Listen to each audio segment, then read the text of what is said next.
बे राजाया ओरैबायदि गथ'खांबाय 11 जन गथ'खांबाय 11 जन गथ'खौ खांबाय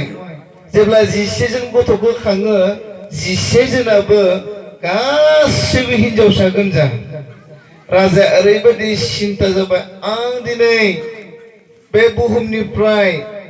गुड नाइट जानानै थाङोब्ला आंनि बे हादरखौ सोर बेंगोन ओरैबायदि दुखुआव दोङो सोर आंनि हादरखौ बेंबावगोन आंनि हादरखौ बेंग्रा रावबोआनो गैला हे गसाइ इसोर आंनो सासे हौवासा गथ' जोनोम हरदो जाबाय आरो जेब्ला बिथाङा आमथु खारनानै इसोरनि खाथियाव आरज गाबो इसोरा बेनो 12 जनाव हौवासा हरबाय जेब्ला हरो राजा ओरैबायदि रंजाबाय आं दासो रंजानाय मोनबाय आंहा सासे हौवासा गथ' जाबाय एकदम हर गेजेरावनो बिथाङा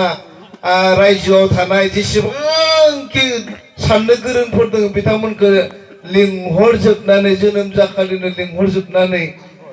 मिटिं जाबाय आरो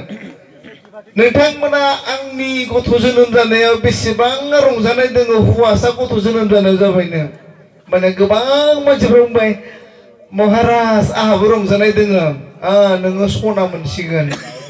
आंहाबो रंजानाय दङ सनाबो मोनलांदों आरो जायानो गोजोननाय दङ बेनो सनाबो मोनजोब्बाय